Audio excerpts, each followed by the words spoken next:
1, 2, 3, 4. I'm testing.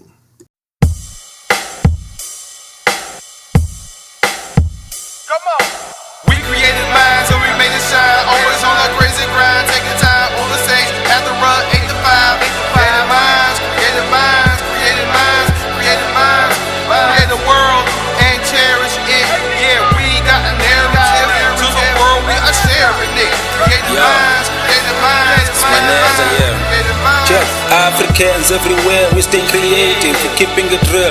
Out here you'll never get it. Never trust no one in this game, you stay selective. Baxabanisa ngengxoxo bayaxabana. Lift the knee of Africa, we can't breathe. Racism is real for us from east to west. Mass incarceration for us is a serious problem. Longelendiqala phakuthi masiqala uqiqa. We too divided in Africa, masihlanganeni. How can an African in Africa be a foreigner? Back in the days in Africa there were no borders. Even Middle East was part of Ikumbulani. Now we break chains and break free. We stay creative, we stay scared and marching. That's waste of time, man. We need wealth and self-love, not equality. By nature and bedrock, Africans are superior. We created minds and we made it shine. Always on a crazy grind, taking time on the stage. At the run, 8 to 5. Created minds, created minds, created minds, created minds. Create the world and cherish it. Yeah, we got a narrative to the world. We are sharing it. Created minds, created minds, created minds. We created minds. I was put on this earth to tell stories. When I'm spitting and I'm writing, I feel the light of God's glory. Human life is not just to eat, sleep, and die. We got our meaning from the dreaming, not just earning the next dime. I'm on this grind. This is my spiritual lifeline. Synagogue twice a year, but I write in the nighttime. Creative minds, driven by the urge to make you feel, to make things real. I feel I made a deadly deal. Less wealth and a lifetime of service till the day I die. But honestly, it's worth it. Cause my life was saved by scripts and stages, by notes and tape decks, CDs, vinyl, and iPod playlists. My name is T.I.K. Yeah, that's who spake this. Now remember my voice, and my mind is creative. I hear voices from the other side in my head, trying to write it down before I wind up dead. I've gotta spit it because they can. Creative mind is in a trance, weaving sentences into pictures and trying to express what is in ya. The great ancestors' voices sing. Creative minds are now insane. Yo, you're right. Like a run at a time. Hope you like my last piece. I'm coming with the lines. Funny as sometimes, stunting like a crime. When I put words together, it just gon' be so fly. I have a blessed treasure. Love the Yahweh and my ancestors. Fourth mixtape. Thought you hear this band never again. With my friends, here you go. Let me rip this flow for the simple folk. Watch my peanut glow. My pencil bowl on a different stroke. Wonder how I ever could put God last. Living my dreams, 40 plays in a podcast. Spent days in my apartment just hurting, searching. But then I get creative in a coffee shop, being nerded. From slept on to creator, my dopeness is certain. Always working, never break, for heaven's sake. I'm getting takes, watch me move, yo. I got one to do with something to prove. I got one to do with something to prove. Now before my last breath, it's something to do. Feel me? Yeah. We created minds and we made it shine. Always on a crazy grind, taking time on the stage. At the run, 8 to 5. Created minds, created minds, created minds, created minds. Create the world and cherish it. Yeah, we got a narrative to the world. We are sharing it. Creative minds, creative minds, creative minds. We creative minds.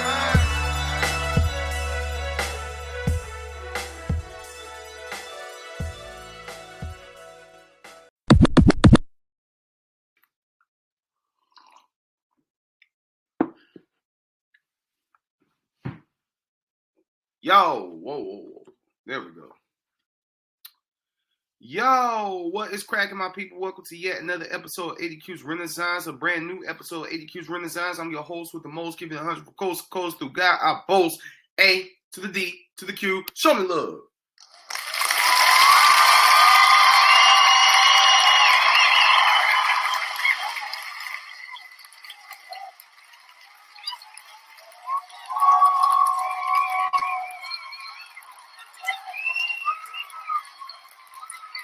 I would just like to point out that this episode is powered by Riverside FM.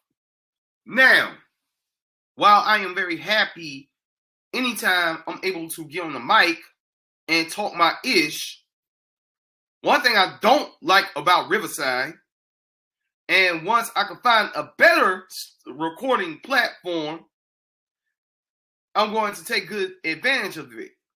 Here's my beef with you, Riverside. I'm sure you all have seen this every single time I record a video on this illustrious platform. There is an invisible ghost right next to me. You know what I'm saying? It looked like I'm talking to an invisible ghost. I don't like that. It looks weird. But hey, that's for those of you who are going to watch the video of this. And I am naming and claiming in the name of the creator. So many people are going to tune into this. And those who those who watch the video, those who listen, I hope you hear this while you're on your morning walks, on your morning jogs. I hope you hear this greatly. So, I've been gone for a minute now. I'm back with the jump off. I've said that before, but I'm saying it and I'm meaning it this time. Maybe this will help. Okay. I'm saying that and I'm meaning it this time. What have I been up to since my last episode? My last episode, I just did audio only because I did not want people to watch me talking about how depressed I was at that time and how I deal with it. I'm always constantly trying to elevate. Not trying to look at my teeth. I'm always constantly trying to elevate. And I ask myself, how can I elevate my podcast? What can I do different? Right? Well, first of all, I want to be clear about the space of podcasters that I belong in. I am a black podcaster. I'm not a podcaster who happens to be black. I'm not a podcaster who happens to be black. I'm a black man who happens to podcast. Big difference. My identity is here, not here. All right. So that being said, let's see. First, let's start with some motivation. All right. Let's start with some motivation. What did the Bible app have for me this morning? Oh yes, I like it. Romans chapter 12, verse 2. Don't copy NLT version. Don't copy the behavior and customs of this world, but let God transform you into a new person by changing the way you think. Then you will learn to know God's will for you, which is good and pleasing and perfect. If we are walking around this world, conducting ourselves in the exact same manner that the world does, that the secular world does, no shade on secular people, but if we are conducting ourselves in that manner, then we do not give God any room to tell us just what he has for us, to direct us in the paths, that he has created for us. And I say that, and I call God he. God doesn't have a gender. Just I've been calling God he my entire life, 37 years. There's a proverb that says, trust in the Lord with all your heart and lean not into your own understanding, and he shall direct your paths. Lean not into your own understanding, lean into the understanding that guides you divinely. Like, what does it say in Colossians? It says, focus your mind on things that are above you. You know what I'm saying? That kind of like taps in with the principle to always vibrate low when you are giving low energy, but you vibrate high when you're giving great energy, when you're giving powerful energy.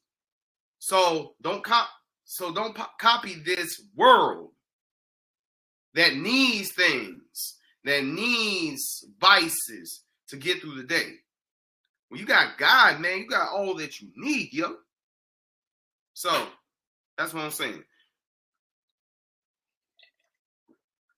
So let's give it up for God. Let's give it up for God. Hold on. Hold on. No, that's a smattering.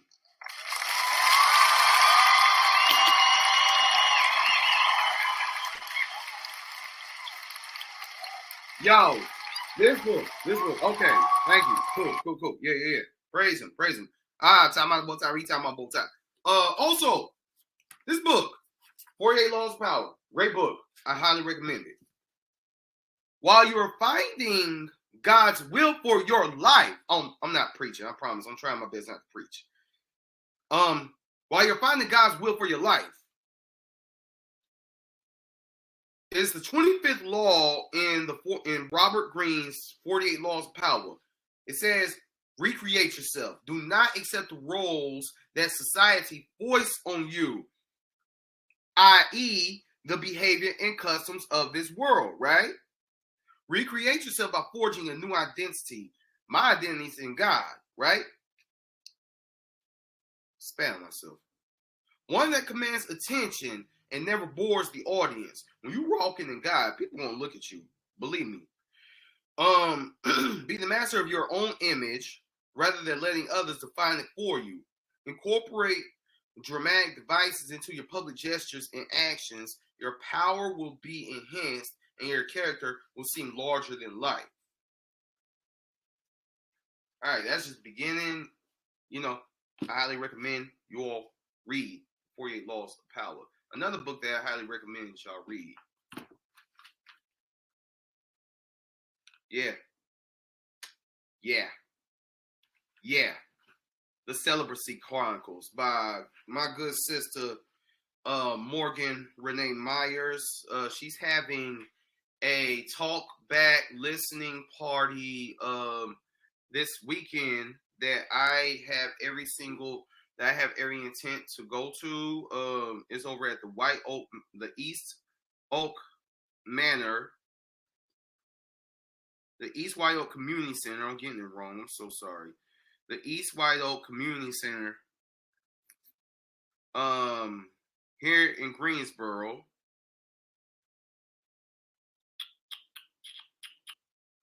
It's over at 1801 10th Street here in Greensboro.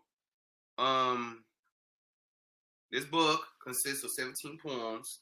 I don't think Morgan will get mad if I read one. I don't think she will. I really hope she don't get mad. If she do, she'll get over it. She'll be alright.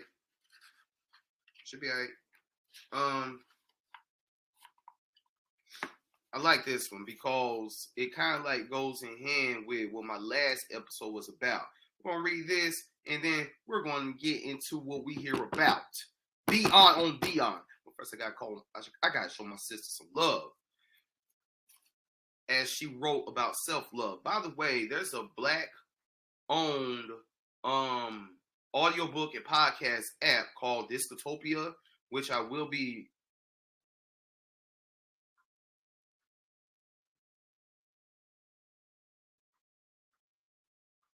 Sorry, I got a text message. Sorry, y'all.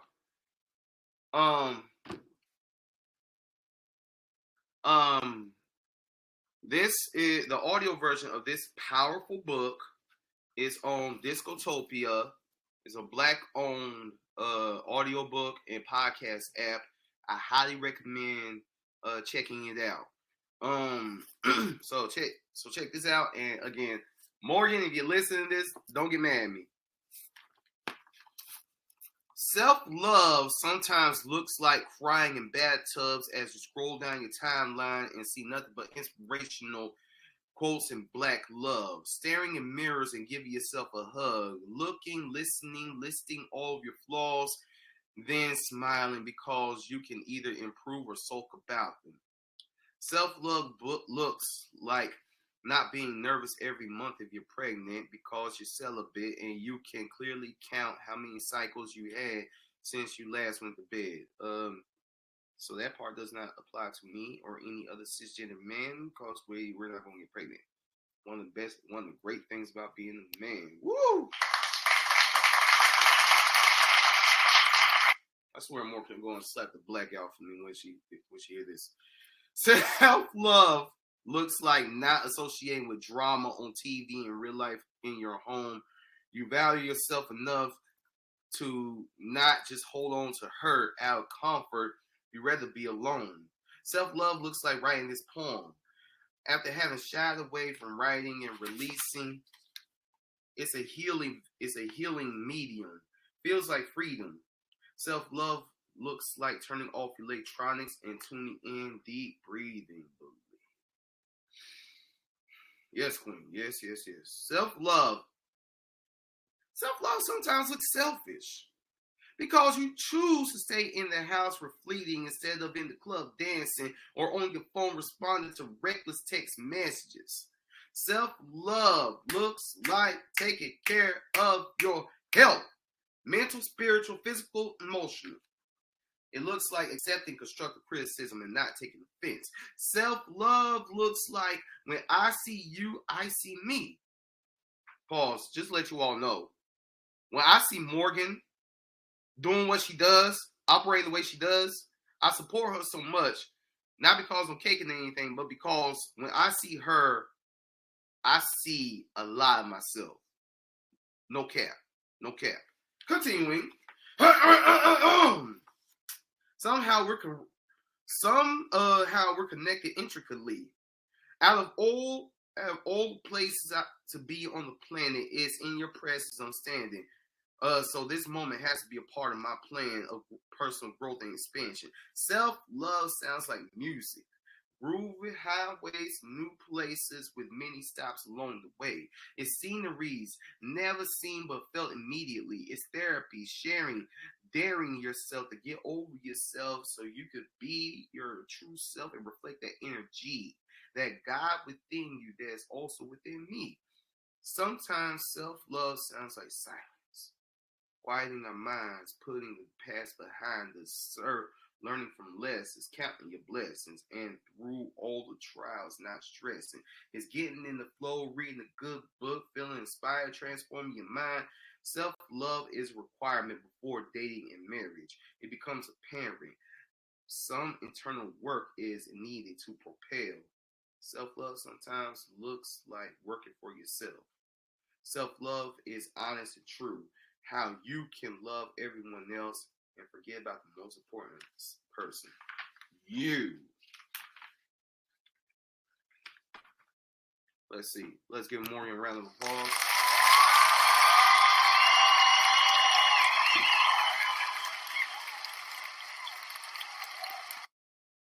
You can hear that and 17 other masterpieces from her book, The Celibacy Chronicles, that she wrote at the age of 26. Now she's almost, I'm not going to give Morgan's age. What the heck? All right, now let's transition. So, respect the mic. Yo, what's deep? It's called, the poem's called What's Deep. What's deep?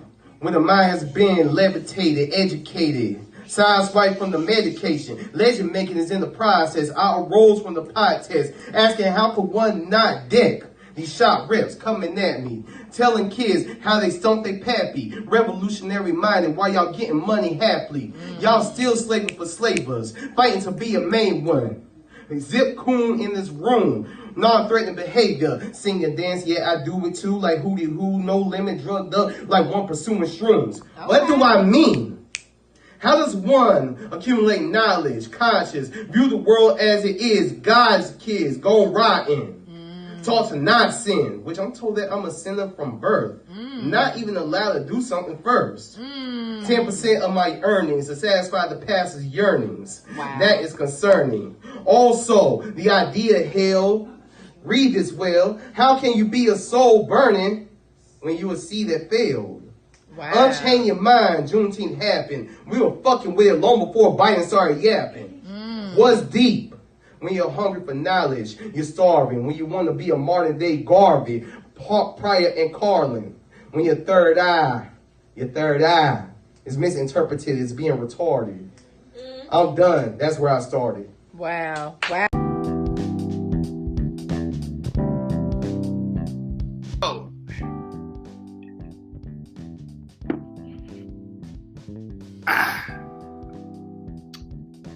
So, I named this episode Dion on Dion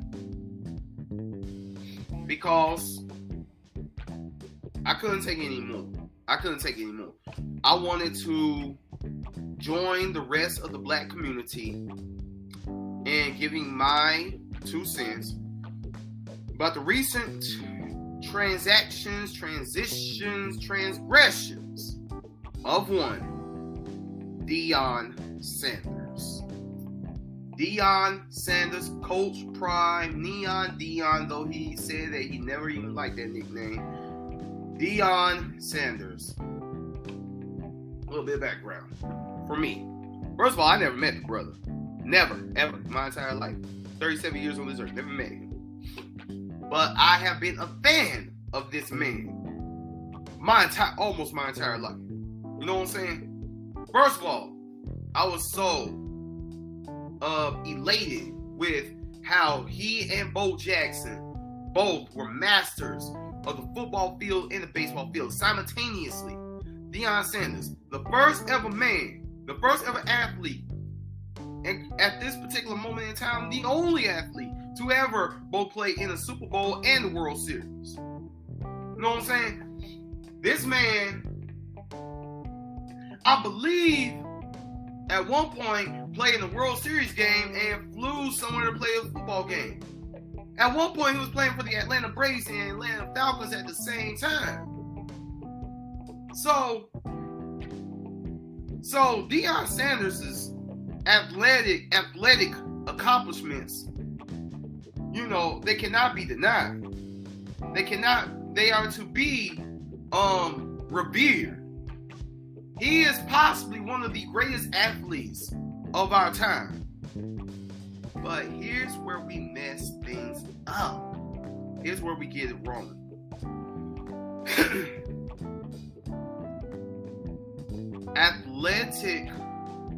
Athletic greatness does not always necessarily equal to moral greatness. Just because somebody is a great athlete does not mean that they're a great person. And that does not apply to Deion Sanders. You know, he's a Christian man. You know, he loves God. He's a man of faith. He says, God told me to do this. I'm sorry, I did not mean to sound like a preacher, but he does that. So, you know, I'm pretty sure if I was to ever meet him, I would love him. I would think that he was a great guy. So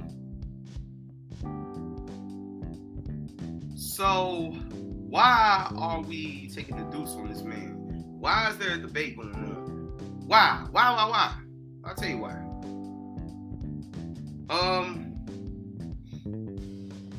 In 2020, Deion Sanders, you know, after an illustrious football career, you know, he had a good baseball career. The last team he played for was the Cincinnati Reds, I believe, in 2001. And, you know, he was good. Last team he played for was the Baltimore Ravens in football. Joined the NFL Network. He coached on the Pee Wee level, the youth football level, high school, leading to him being in search of a head coaching job. And Jackson State University is the school that gave him that job. He has said many times how he does not want to coach in the NFL because of all the egos, all the frivolous passing of money. Which I can totally understand that. When you are working in schools, you are working with kids. You're working with kids who are fresh out of high school, kids who are like trying to find themselves. So I totally get that. So he's been over at the HBCU, the historically black college university, Jackson State University. Man, won't these people leave me alone? All right, so he was at Jackson State University so far during his 3-year tenure at Jackson State University. Let's see. Number one, he has brought attention to Jackson State University and HBCU football on a level that it has never seen. Never.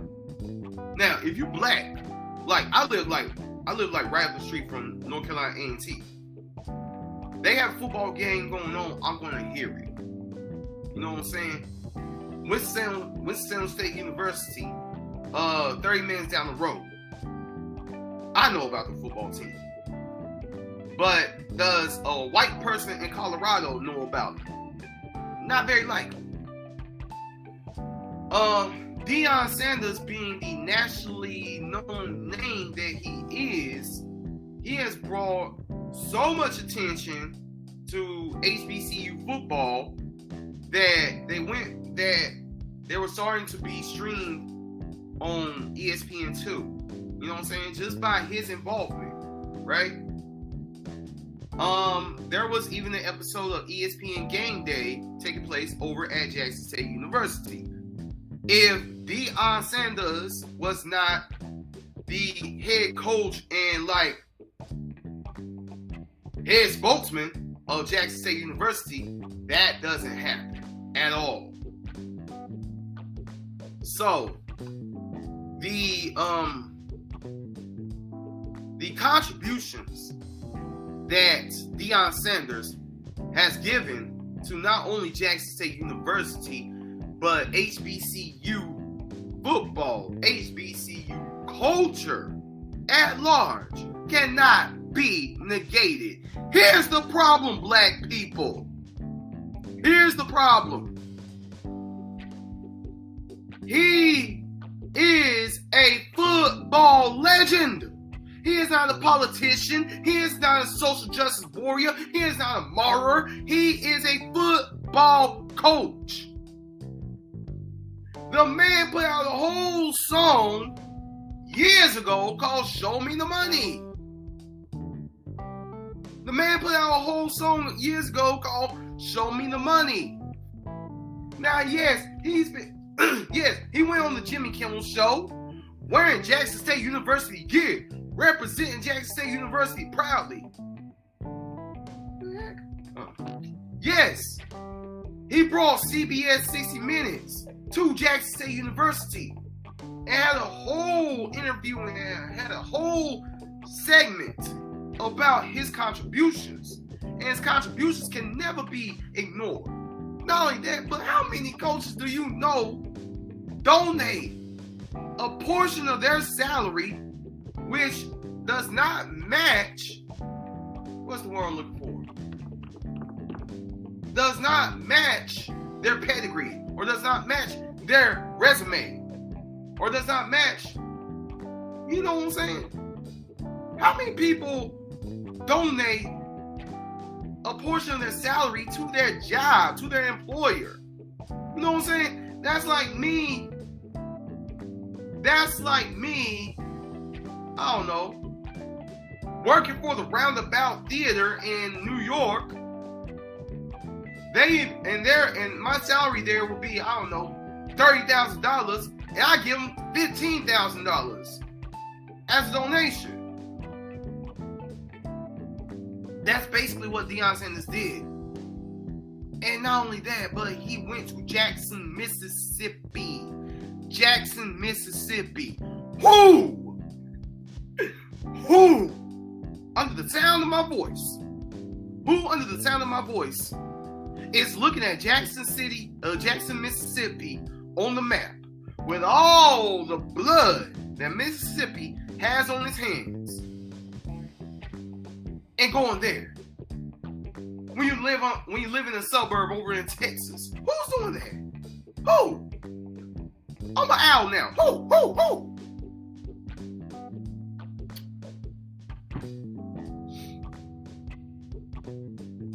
Charlemagne the God said brilliantly, don't be mad that Deion Sanders' time over at Jackson State University ended, be glad that it happened. Every young man that he coached, everybody is affected, and I would say affected positively by his time there. But again, he's a football coach. You are expecting way too much from him. He's a football coach. And that's where we as a people get it wrong. We look at athletes and entertainers to be our saviors. Yeah, Deion Sanders is a black man. But Deion Sanders ain't Deion Sanders, yo, I was looking at my watch. When he first got inaugurated as the coach of Jackson State University, I asked myself, I wonder how long he's gonna be there. Because Deion Sanders never seemed like a lifer for HBCUs. He just doesn't.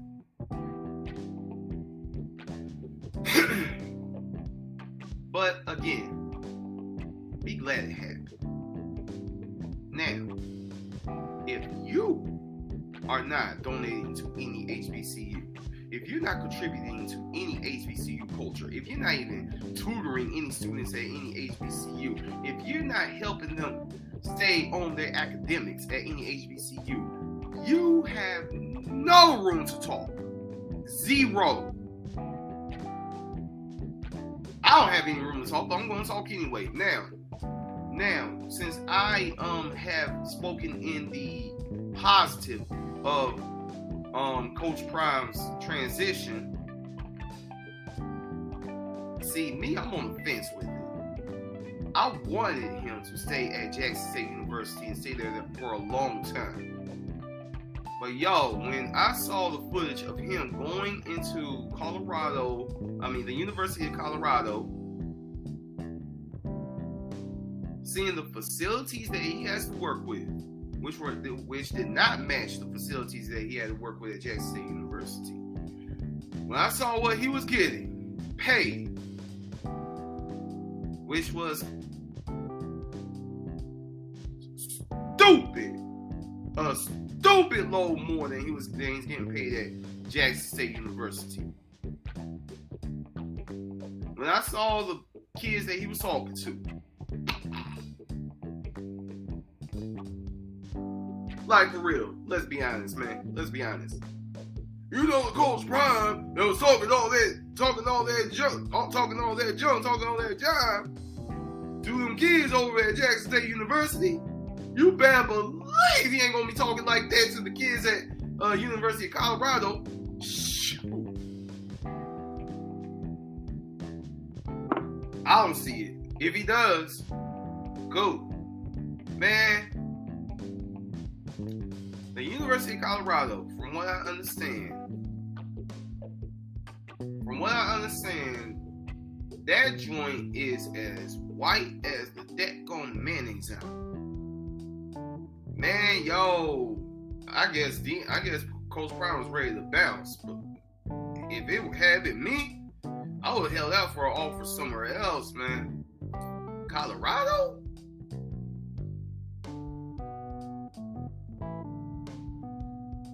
I don't know, man. I don't know. I wouldn't be. He says that God told him to go to Colorado, just like he said God told him to go to Jackson State. You know, I'm not here to argue or question what anybody has heard from God. I'm just saying, man. Better that it's him than me. Better that it's him than me. I wouldn't be checking who. Like, yo, me, I wouldn't call myself a multiculturalist. I would call myself someone who is a proud black man. I'm proud that I'm black. Sorry. I'm proud that I'm black. I'm proud that I'm black. I wouldn't have it any other way.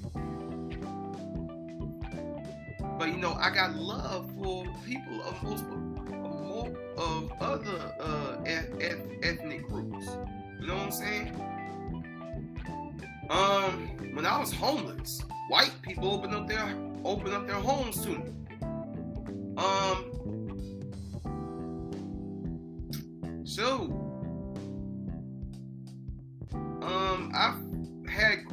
I've had great relationships, teacher-student relationships with Hispanic kids and Black kids and Asian kids, and I love everybody. You know what I'm saying? I got love in my heart for everybody. But I couldn't go to a place that's that gone white. I couldn't. I'm sorry, I couldn't. Now, I participated in productions, plays, where I was the one chocolate drop on the white sheet of paper, right? You could call it tokenism. You could call it, hey, finally we got a black person, or hey, look, we got a black person. Yo, those are two things. Hey, look at this black person we got, or hey, we finally got a black person. Hey, we've been trying to get black people up in this joint, or hey, we got this one black person that's going to represent, that's going to give off the narrative, the idea that we're not racist.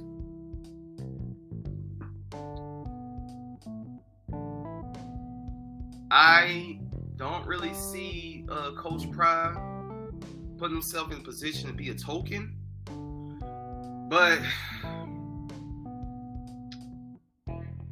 it's like you've been telling black athletes to give HBCUs a chance. You kind of put a screeching halt to the HBCU football ride, and the elevation that you were on. But at the same time, Deion Sanders is not a martyr. Be mad if Malcolm X were to ditch the Nation of Islam, which he did end up leaving the Nation of Islam, and I don't know, joining the white evangelical church. Be mad if, I'm trying to think of a good example. Be mad is somebody who claims to be like the leader of black people, which we don't have any leaders now. We have the Soul Society. We have the Honorable Minister Louis Farrakhan, but man's almost 90. I will credit the Nation of Islam. They are the best black-owned business that I've ever seen in my entire life. But and I'm gonna get into Farrakhan a little bit more later. But at the end of the day, don't get mad at Jay-Z for signing a deal with the NFL. Don't get mad at LeBron James because he doesn't give social justice woke dialogue. Don't be mad at Deion Sanders for moving over the University of Colorado. Build up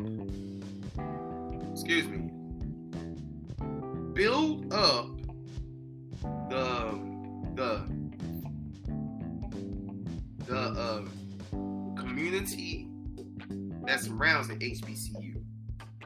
Like, yo, I'm going to be critical.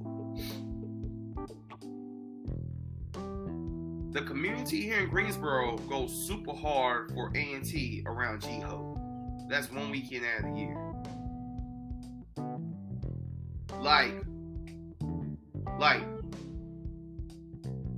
Is A&T alumni our A&T alumni going hard for them, donating money and everything, mentoring young students there.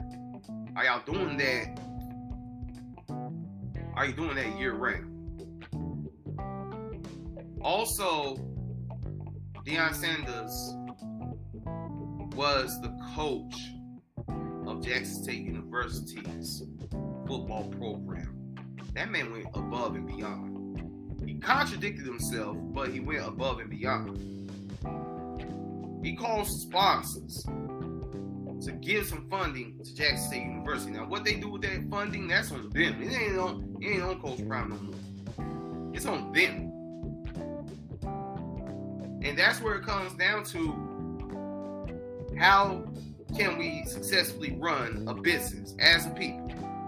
How can we successfully run a business? Because the college is a business. You know what I'm saying? They're collecting thousands and thousands of dollars for students who attend there. And hopefully alumni are donating to the colleges to contribute to the well-being of said college. That's what I hope.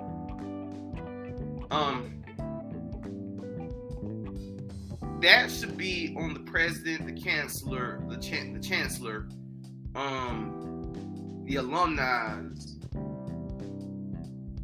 of each college. That shouldn't be on the coach of the football program. Too much stock into sports.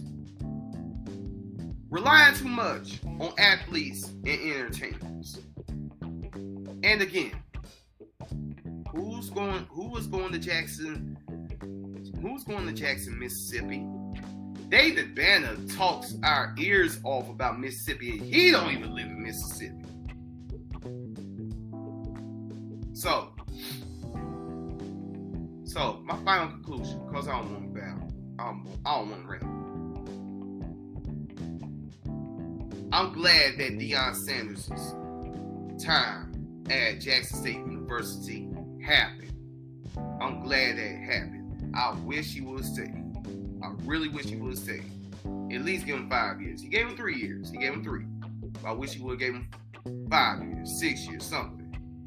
At least, or seen a graduating class graduate. I wish that would have happened. But I used to work at Dudley High School here in Greensboro. I was working at Dudley High School. I did not like the job that I was assigned. I did not like the lack of direction that I was given. And I ended up leaving for a school that was in Jamestown. Way whiter. So I could totally understand Coach Prime's moves. But after talking to my brother Dominic, I look back and I wish I would have stayed. So let's transition again, because I want to give my spiel on some cultural issues. Let's see. Play that, go. Alright. I hope y'all enjoying this episode of ADQ's Renaissance so far. I'm enjoying doing it.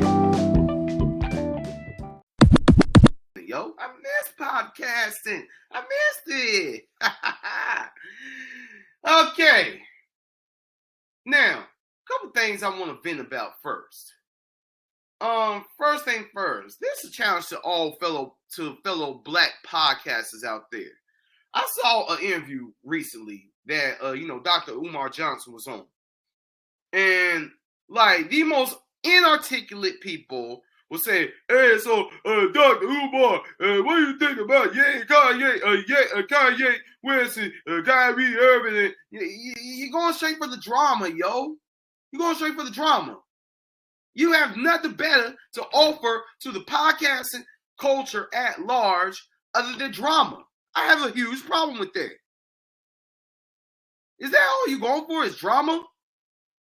Clickbait?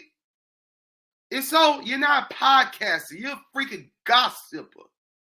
And the culture has enough of that.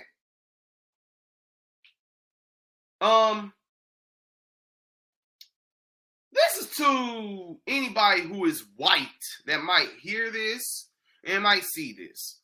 White people. Number love. Number love. I love everybody. I got love for everybody. But the idea that we are the exact same is complete and utter cap. It's not true, okay? It's not true. Now, we are genetically made up very similarly. White people come from a group of Africans that migrated to a colder climate. That's where you all come from, okay? Now, the first ever people to walk planet Earth were probably darker than I am, but they look like me, all right?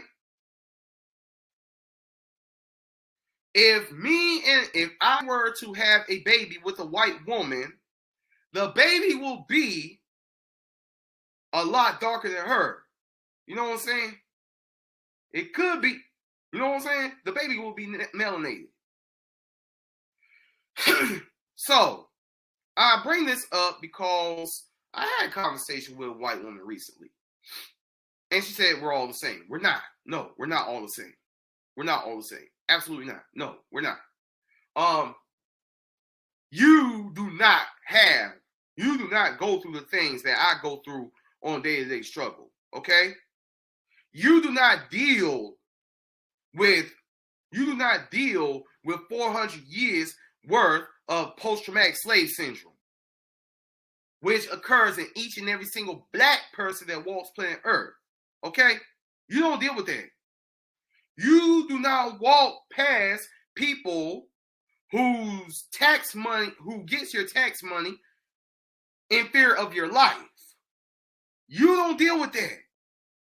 You don't have to adjust the way that you communicate around you do not have to adjust the way you communicate or even your name in order to get a certain job or to fit with a certain group of people. You don't have to do that. I don't have to do that either. I keep it funky around everybody. You know what I'm saying? You don't have to do that. All right? Let's see. You are not a part of a group of people that has been systematically undervalued and thrown into the lowest slums of society. You don't come from that. Do you know how many people, do you have any idea how many black people are denied access to housing based off of the fact that they are black? So, are we all skeletons and muscles and bones and hearts and all that? Yes, absolutely. Do we all come from the same beginning? Yes, absolutely. But once we grow up and the culture starts taking shape, that's where we separate. Love my white friends. Love y'all. But my story ain't your story. Okay? Now, I'm not saying that my story is a complete traumatic my story ain't one of these crap black traumas where everybody got to cry and whatnot. No, don't cry. Don't cry for me, Argentina. ADQ good. But recognize the idea that we are the exact same is complete and utter. Good Lord, my teeth are yellow. Too much coffee. But anyway, the idea that we are all the exact same is complete and utter cap. It's cap. It's a lie. It's fake news. We are not the exact same. You really want to see if we're the exact same? Okay. Let's go stand out in the sun. Which one of us could stand up under the sun the longest? Man, I stand up under the sun, man. You know what I'm saying? I'm thriving. You stand up under the sun, you gonna get sunburned like a mug. It ain't racism. Racism is systematic. ADQ doesn't systematically control anything. White supremacy controls the system. All right.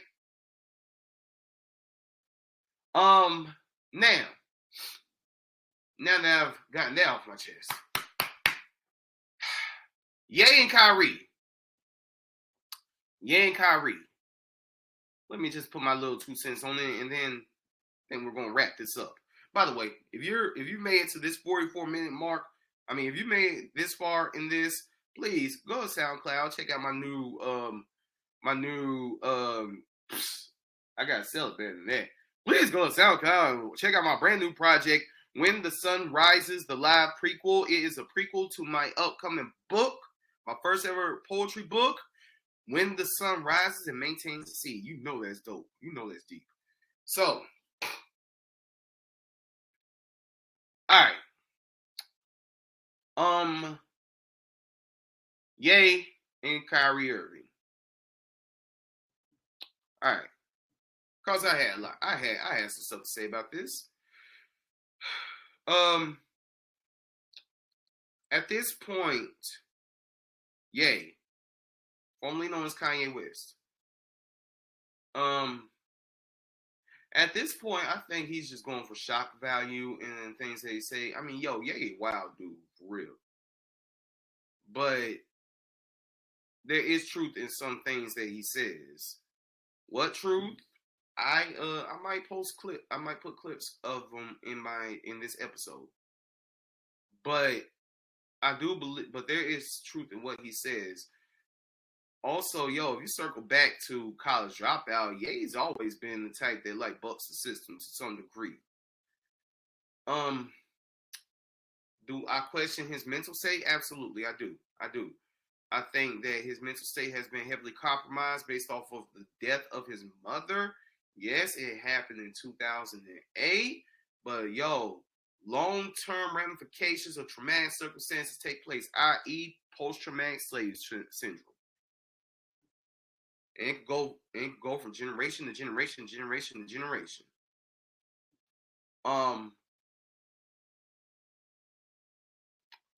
But do I think that there's also an element of shock value that he tries to implement in some of the things that he says?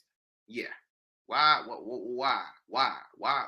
are you going to say that you love a certain German dictator whose name got me in trouble with Facebook? Why? Why? What does that serve? You know what I'm saying? So, again, with Ye, I think it goes right back into putting too much stock into athletes and entertainers. His situation is nothing like Kyrie Irving's situation. Y'all came for Kyrie Irving for no daggone reason. Y'all was wrong. Y'all were completely wrong in coming for Kyrie Irving. Stephen A. Smith disgusts me at this point. At this point, I don't even like hearing the sound of his voice. I don't even watch First Take. Why? I don't know.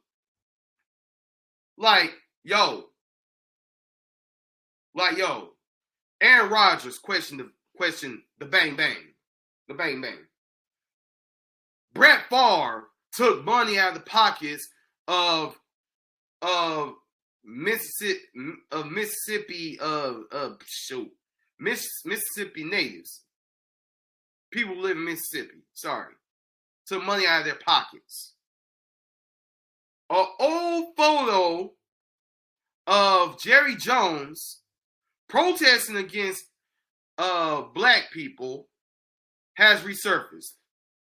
Stephen A. Smith, thinking that he's all big and bad, ain't having no heat for none of them. But he stayed on Kyrie Irving. He stayed on Kyrie Irving like a fly on a dirty diaper. He stayed on Kyrie Irving. He said on Kyrie Irving's refusal to get the bang bang. He said on Kyrie Irving in terms of his posts. So people like Stephen A. Smith need to STFU forever. Forever. What's this? So, that being said,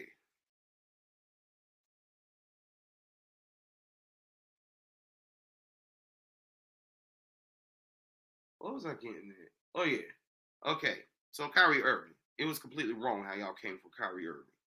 The man posted about a film he watched. The man posted about a film he watched. And then y'all were ready to label him anti-Semitic. The man posted on Twitter about a film he watched, and y'all got all up in your feelings. Why? He wasn't selling the film. Amazon was selling the film. Yeah, I ain't had none of that heat for Jeff Bezos. Now, did you? Did you? No, you did not.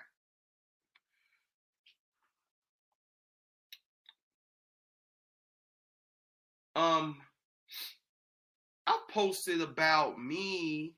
I posted some, Taoism quotes that I thought were dope. That doesn't make me a follower of Taoism. That just makes me someone who appreciates it. You know what I'm saying? I posted about me watching let's see, what's an example? Big Daddy. The Adam Sandler movie, Big Daddy. I'm not gonna go out and illegally adopt a kid and teach it how to pee on the side of buildings. I posted about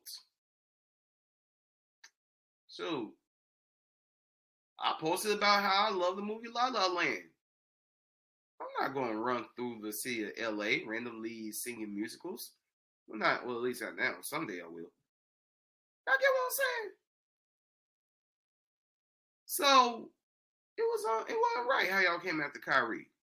It wasn't right. Yay? Puts his foot in his own mouth.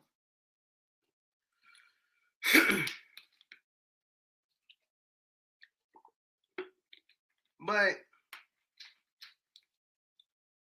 it goes back to we are unfairly looking for representatives out of athletes and entertainers. We are unfairly looking for representatives out of athletes and entertainers. Now, will I be like Laura Ingraham and tell LeBron James to shut up and dribble? No. LeBron, you got something to say? Hey, you a citizen? You're a black man. Shoot, LeBron older than I am. LeBron been a black man longer than I have. Speak your piece, LeBron. But if you do something that's socially corrupt, I'm not gonna lose sleep over it. I'm gonna be like, oh well. I think we should stop looking at people to lead us and guide us. I really do. Because people mess up. People are not perfect. Some people are morally corrupt and they are out to accomplish things that put other people in a very precarious position. That's white supremacy. That's supremacy of anything. And some people mean well. But if you're out here looking for another Martin Luther King, Huey Newton, Kwame Ture, Assata Shakur, don't look for any athletes and entertainers. I mean, Muhammad Ali was dope. He gave great speeches. He gave great examples. but the majority of that man's time was spent training to be a boxer and in a boxing ring. So, that being said, I'm ADQ. Hope I didn't piss off Morgan by reading one of her poems. Hope I didn't piss off any white people. If I did, listen to me. Hear me. Listen to me. Listen to me. Hear me when I say this. First of all, if you think for 1 second that ADQ is racist, I promise you, if you look at the list of anybody who runs anything, you're not going to see Adrian Quarles. Nowhere. If you do, let me know. So I'll claim that. Get my money. No, I'm not racist. I'm a man. I'm a black man who's been a black man for 37 years on this earth. I've seen how a majority of my white friends live and how I live.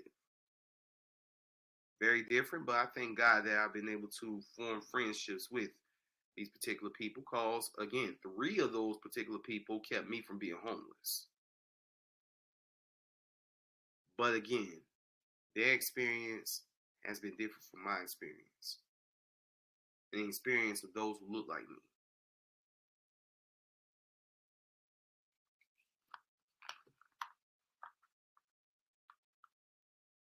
I remember a quick story, and then I'm gonna wrap this up. I remember once when I decided to grow out my locks, I was going through the ugly phase. Anybody who's ever grown locks, you know what the ugly phase is. It's when your hair just looks, which I loved it. You know what I'm saying? First, I think, let your hair do this thing. Keep it shaped up and you're good to go.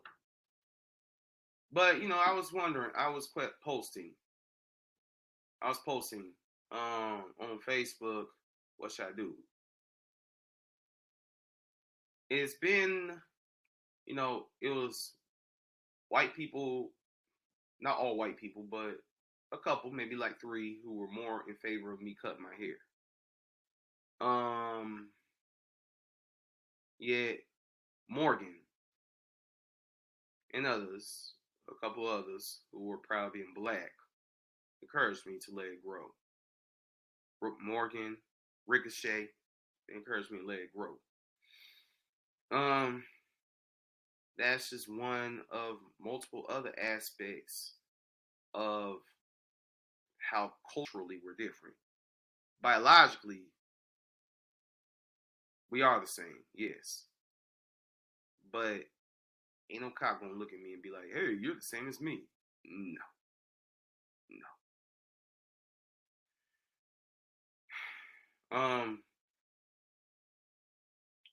So yeah. I say, as people, as human people, because there's only one race, the human race, but there are multiple facets. You know what I'm saying? Like, let me say this, then I'm gonna be done. By the way, y'all notice how I lost all this weight? Yeah, 64 pounds, baby. There was once, I had this student once, right? And sometimes when I would look in her book bag to get her folder to turn it in, I would see a Mulan book. This student was Asian. I bet you she could tell me everything about Mulan, and I was happy about that because Mulan was a great representative of her culture. So I say, let's show love and respect to other people's cultures, and don't try to pry in unless we're invited. I say that. So I'm ADQ. Been great chopping up with you all. Hopefully you all listen to all of this. I'm ADQ, and until next time, this is ADQ's Renaissance. Peace.